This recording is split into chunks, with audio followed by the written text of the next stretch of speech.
Hey, what's up? It's Nickole Brewster, also known as Coco. Thank you for tapping into the Elevate Him podcast, where we have tons of topics on how to support our men.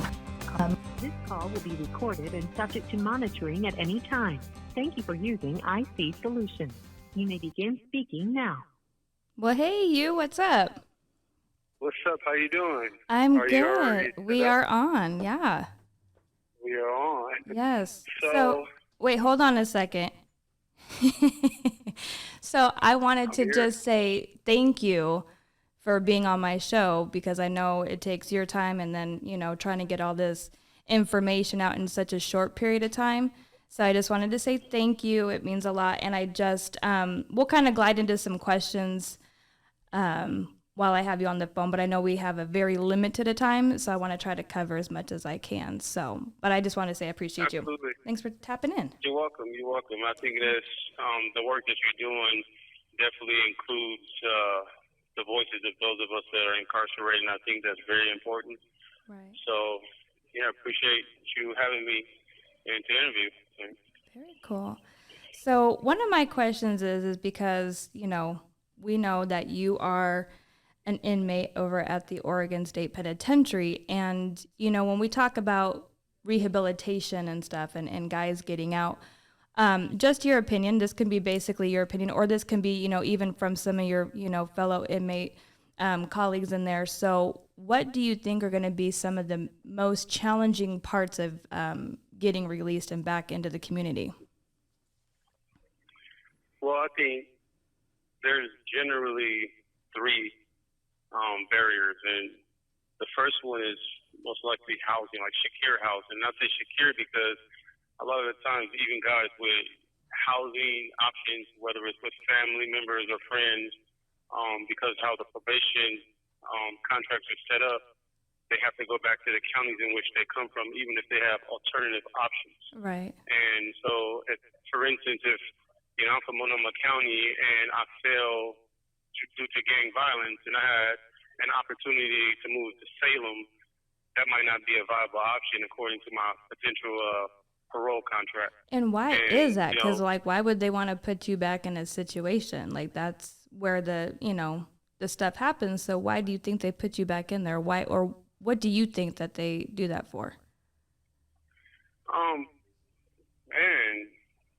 Control, I guess you can say. A lot of the time is, I don't know. That's a great question, and it's one that we've been kind of posing to those who make decisions. It's like, why would you set people up for failure when they have a viable alternative to prevent themselves from engaging in activity that led them to prison? Right. So a lot of it is just,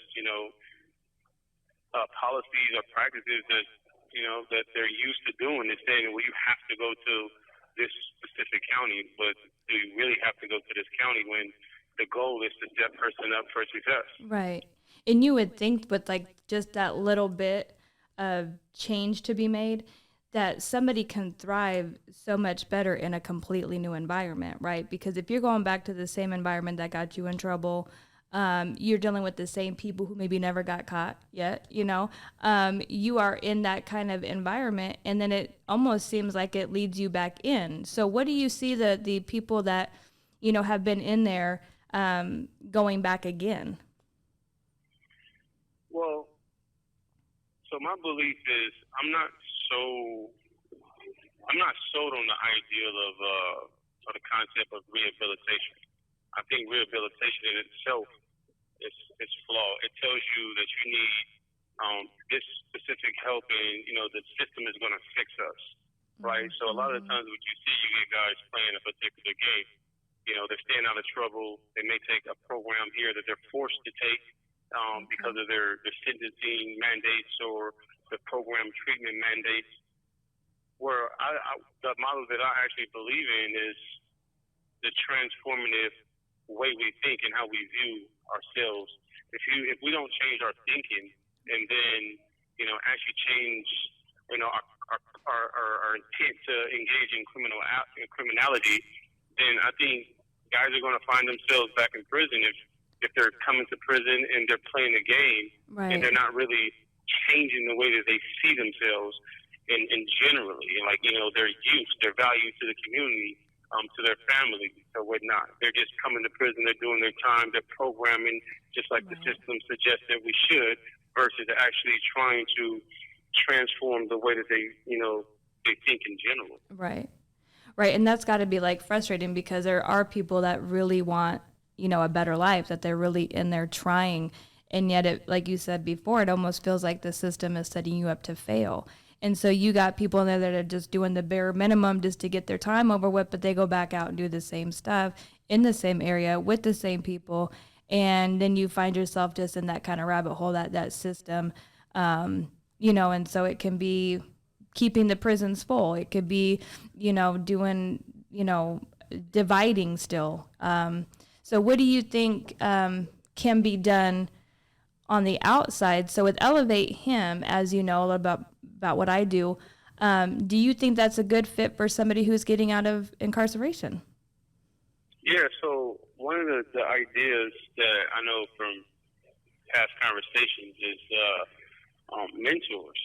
You got guys, and like when guys have accessibility to sponsors or mentors, and because a lot of the times when you serve time, you don't really have this confidence. You feel less than, because there's so many felonious barriers set in motion, and stigmas that's associated with your being a convicted felon. Right. So I think having mentors upon release, and even potentially working with this gentleman 6 months prior to coming out of the institution that they're housed in, can be substantial in their transition out there, and building their confidence and letting them become more familiar with things such as this, how to go get their life. Times have changed, right? There's a lot of things that have changed when someone's doing 20 years, right?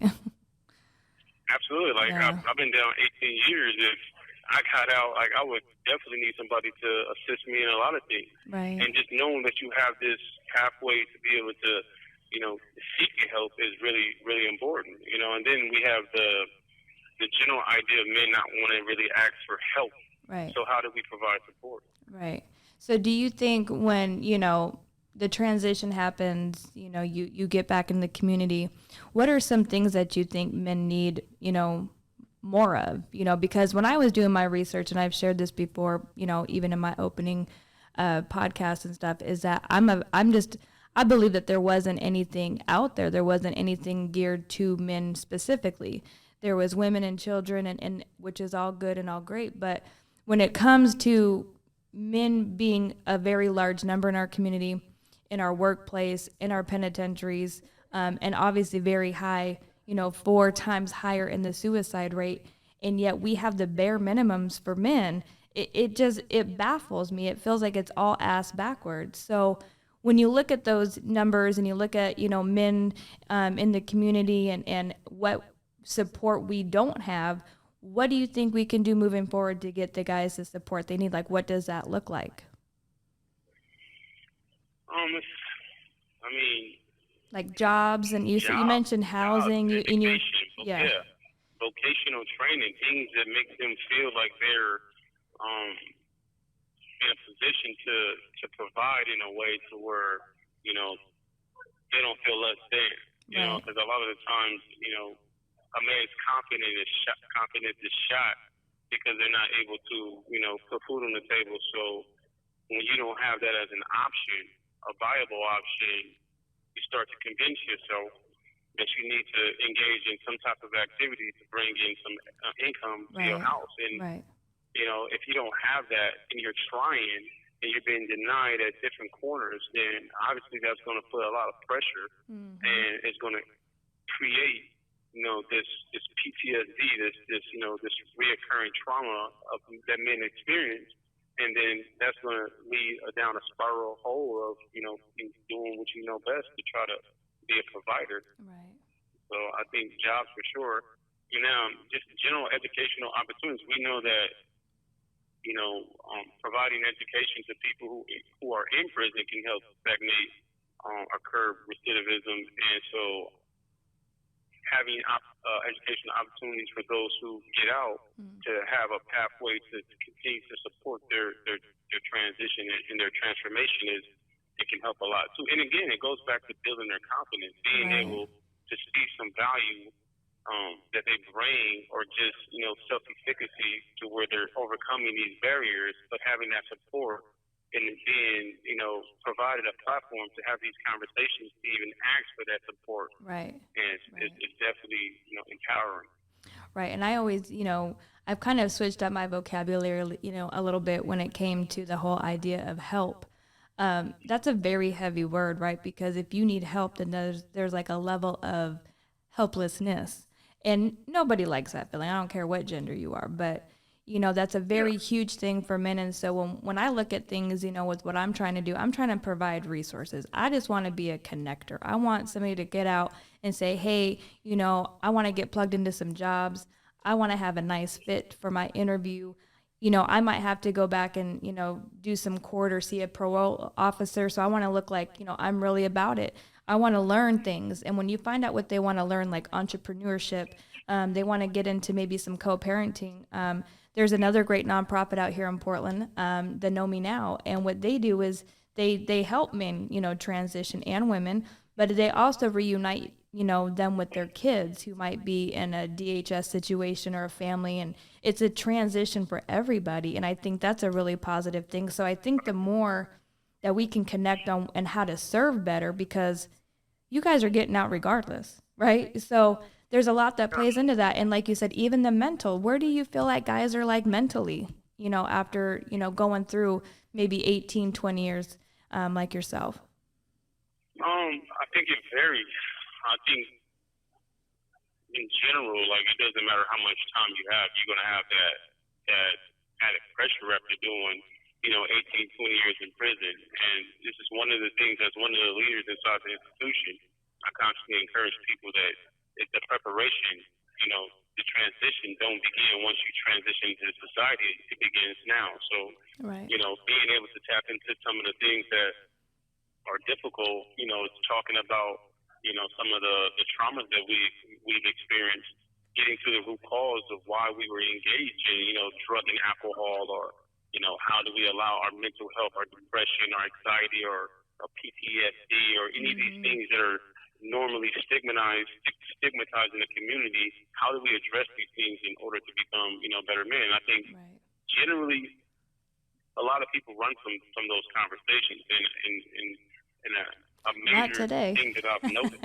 they don't want to talk about it because it looks like the weakness. Right. So it's, I talk to a lot of guys about it in here because it's one of my roles, my job inside the institution is to work with mentally ill prisoners who are severely mentally ill. And so I use my leadership to be able to, facilitate conversations with guys who don't really see themselves as mentally ill, but just to let them know it's okay to, admit that you have a problem. It's the same thing with drugs. Admit you have a problem. If you can't see that you need, resources to better, help empower you to become a better person or even a successful person, how are you going to reach that level anyway? So you definitely got to address those traumas, right, and break through those barriers. And then I think that's where the growth comes in, right? If I say this at almost every situation, closed mouths don't get fed. And that is one thing that, you're going to have to get better at doing over time, because the circumstances can change, for you. But if you isolate, you just keep doing the same thing, you think the same way, there's no growth. It's like you're stunting your own growth. And in order for a community to really support and provide resources, it's going to take the men to step up and make it very known what it is they need. Period. Regardless of the background. When you look at the makeup of men and the things that a lot of men have experienced and the pressure society put on men, traditionally, with the patriarchal traditional ideals, there's a lot of pain, right? Yeah. Men, we see throughout our nation right now, in any institutions, you just see rivers of pain just pouring out. And the sad part about it is, in a lot of the conversations I've had one-on-one and in groups, once I started to see the flow and guys start feeling comfortable in discussions, then, the pain start pouring out. and a lot of the men they really want to seek healing. They just don't have a safe space, Right. or a space in general that fosters a discussion towards healing, because we're constantly taught that we must wear this mask. Right. And if we're constantly wearing a mask, lying to ourselves based on, the pressures of society, or, our peers or whatnot, then how are we getting to this place of healing? Right. And that's going to take a courageous act of, allowing ourselves to become vulnerable. But how many spaces, not only in prison, but in society in general, where men have those, spaces, designed for them to have these type of discussions to, Right. Work towards healing. And almost like it has to be exclusively for them. It's one thing to be like, okay, I need these resources, and you're going to a place that is women and men, right, and children. My whole purpose was elevate him was to provide a space and a need for men strictly. Like, you're not going to find any other thing in there that, is for everybody else. This is for you. And I think when they realize this, that they actually have something for themselves, they might take a little bit more ownership in that. They might feel, like you said, a little bit more placent in their situation. They might loosen up a little bit with being vulnerable. And before you know it, you're really out here helping people based on where they are. Now, if you put them in a different situation, maybe they'll hold back. They won't want to talk about stuff because they feel like everybody in the room is going to hear. So I wanted to kind of create that space and providing that. When you look at, like you mentioned, even like mental health and all these, things and traumas and stuff, do you think that men, let's just hypothetically say, you mentioned mentors too. If a man were to come in and mentor, do you think it would be perceived in a light, heart-mannered way, or do you think it'll be kind of like a, why are you telling me what I already know type? It might be a little hostile. How do you get the message positively to one another? You say this, so let me make sure I have that correct. You said if men was to try to mentor other men, how would they respond? Yeah. Like, do you find like it would be a pretty open dialogue, or do you feel like, it might be some testosterone they want to throw down or something? I don't know. Well, I think a lot of what I'm learning, when you're trying to mentor people in any situation, whether it's youth, men, or whatnot, it takes a skill to a degree, and if you don't have an actual training on how to mentor, whatnot, to be able to identify problems and whatnot, then what I also seen as successful is just peer to peer. Right. So if, for instance, drug and alcohol, guys from gang culture, or someone who has overcome mental health, when people can be late to you, it's really important, because they start to view you as someone who can understand where they come from. You become credible in their eyes, and they're more receptive. So, and it's the approach. The approach is really important too. Like, if you're coming to try to mentor somebody and you're talking down to them, and you're trying to force them to change, or you're trying to force them to see something, and a lot of the times we have to meet the mentees at where they at in their lives, and our job as a mentor is to push them on. So I think guys will be receptive to people who they see as serious individuals, and they have a message and has walked their walk. Yeah, you definitely have to relate to people. You can't preach and not know, the background of what you're saying. There's levels to it. Suicide being very high in men. I mean, for me, I did my research. I didn't want to get up on anything and not know what I'm talking about. But once I did my research and I found, the things that were kind of geared in that, and I looked at my brother's situation, who, committed based of circumstances and lack of community support. And, he'd served, about maybe 10 years total. And, in the system. And then when he got out, he got his life together. He was doing really good. But when it came to like, real situations, real life, it caught him up emotionally, because he didn't have an outlet. He didn't have somebody he could go to. Now, maybe he could have got a counselor or whatever if he was really feeling some type of way. But I think, like you said, a lot of men are trying to do the tough guy approach, trying to just muster through it because you get judged, or, it's a sign of weakness. And unfortunately, if they don't handle it with mentorship, resources, community support, we're looking at just another escalated, elevated, number in the suicide, situation. So what are your takes on that? Do you hear like a lot of guys in there talking about mental health and, suicidal thoughts or anything like that? Guys don't like talking about suicide in no form or fashion, but like I said, I work with mental health, severely mental health guys. So like I'm around, I experience it, more often than most.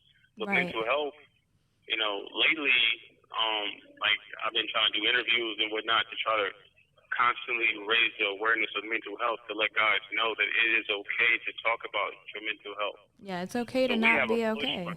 Right. Yeah, so we have a push right now at the institution to raise awareness and to, pave a pathway so guys can say, it's okay if a person like, Theron can get out here and get on the stage and talk about, struggling with depression and, anxiety, and then I can, because a lot of people tell me, like a lot of my peers tell me that, when I get up and I do public speaking, they say, Theron, you're a really good speaker. Mm-hmm. And I'll be like, well, that doesn't mean I don't struggle with certain things. Like, it means that, I just been working through the pain because there was times where I was, damn near having panic attacks because of the anxiety of all the years that I spent in solitary confinement. So, but I let them know, like, you can work through it if you seek the help that you need in order to get through it. And you have these discussions and you start to see a value beyond whatever the diagnosis or whatever you're going through mentally. Right. And, it's just in your emotional balance as well. I think that's important just as much. Yeah, when I was going through just my own personal, life trials and tribulations, if you will, I geared into just reading. And so I know that when you have downtime, a lot of guys are probably reading and they're probably, getting into things. When you talked about like the certifications and stuff and like the classes and different things that, these guys can do in there, I don't know really how to ask this question, but when they get released, what's the value of that? Do they actually get to apply that in like the real world? So there's different certifications. Like, so for instance, I'm currently in a training right now, and it's a 40-hour training. Well, it's 48-hour training, and it's to become a certified recovery mentor. Okay. And it will be, first I'll get a certificate from an organization called Inmate Recovery, and they push it at OSPI, and then we'll take that, and then I'll be eligible to apply for an actual state certification through Nickole, which is the Mental Health Addiction Certification Board of Oregon. And so that's where I will be able to get my actual state certification. Now, so there's a couple things that are tricky with this specific certification. So there's 6 laws or 6 crimes that bar a person from being certified in the state of Oregon. One of them is one of the ones that I'm convicted of, which is, aggravated murder. I got life sentence. Yeah. But the prison, the department has been able to get MACBO to recognize, to still certify those of us who are serving life sentences. Okay. So our state certification will be recognized. In the event that we leave prison, then we would just have to reapply upon release. But everyone else that's in our class can actually, their certification immediately is transferable to the streets. Okay. So that could potentially line them up for, a pretty good, success or a job in that field.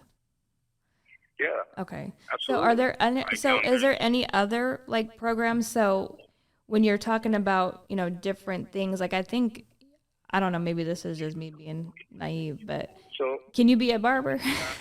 A tattoo artist, real? So I actually have that. So in the group living in the institution, they have what used to be the barber school. It's not a barber school no more, but they kind of like they still cut hair and they train people without the certifications. And one of the cultural clubs that's here at the institution actually is trying to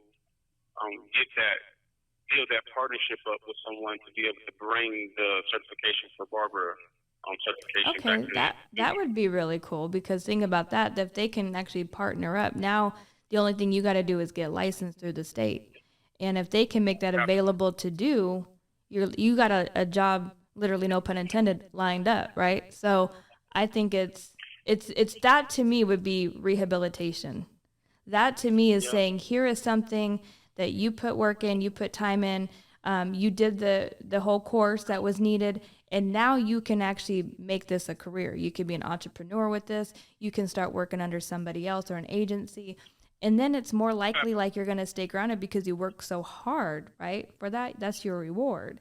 So why would you mess that off? So I think that would be more of the gear I would like to see from it in there when you talk about, rehabilitating. So there's another the African American Culture Club here has been working on a proposal to try to bring computer coding to the institution to provide guys certification and basically coding. And the reason being is because it's a viable vocation right now, and it's something that is relevant in the technological times. So and you can once you learn this, you can take that to the community and get a coding job pretty much damn near anywhere. So we were starting to think in terms of, even in COVID, like, how do we provide jobs for the guys that are transitioning into society during such a crisis like we have right now with COVID? And coding was, technology was definitely the answer. So the administration has been working with us on that. So hopefully, that is a success in the institution. Right. No, that would be really, really, I mean, again, these types of conversations need to be had so then people inside, outside, state workers, correction officers, probation officers, they can all kind of, advocate for this. We need people to speak up so then we can get the work done. So then you guys getting out feel like you matter. You feel like you're coming into a supported society. You feel like, you got access to resources, and, you're supported, because at the end of the day, when you come out and you have nothing, maybe you burnt all your bridges with friends and family and you're literally on your own. That's where the rabbit hole and that hamster wheel starts to tick, because you get out, you got to figure it out. There's no resources. You don't feel good. Your mental health is a little off. But they act like they're really putting you in a good position, but they're putting you back in the situation that you came from. You haven't healed. You feel like nobody's here to support, and you only got a couple options. Like you said, go back to the street and get back into prison, or, you take yourself out the game altogether. And I just want to make sure, like, moving forward, even from, Elevate Him, that I can maneuver, my program, my resources to really be able to help. That's the goal. And even hitting the juveniles, the OIA, getting connected with them just last week, and things are moving along. I have a meeting again with them on Friday. So even if I can build this with the young guys and young men, that's the next generation coming forward. So hopefully there's some hope in that too, right? So we got to speak on that. That's one of the things that, working with the youth is something that touches me, because I came to prison so young. Right. And I did a lot of juvenile time. So you relate, you can speak to them. I can speak to them directly and say, look, man, you don't have to walk this walk that you've been told you should walk in order to become a man. And then one of the things that I know is just healthy views of what is a man. Right. There's no book. There's no book. We don't have a book on parenting. We don't have no book on, how to be a woman, how to be a man. We just go off of traditional values, how we were raised. 1 minute remaining. And, we just have to kind of gear it that way. So you're right. What is a man? Yeah, and I think that's really important to teach both, even men who grew up, with toxic ideals of masculinity, and then be able to transfer that healthy ideal to the youth. Right. Absolutely. And they need the mentorships right now, so for sure. Absolutely. So, we have a minute, and I just Right. want to say I really appreciate you having me on and interviewing me and being able to get our voice here at the Oregon State Penitentiary out to the community. I think it's very important for people to hear that there is men inside who care, who wants to become better men, who want to be a part of the community, who want to impact positively the society as much as we possibly can. That's awesome. And what you're doing is amazing. So awesome. I really, really appreciate you. I know we're probably going to get cut off, but definitely we'll do this again. I thank you so much for your insight, and I wish you the best. You will. All right, we'll talk. Hey, what's up? It's Nickole Brewster, also known as Coco. Thank you for tapping into the Elevate Him podcast. Until next time.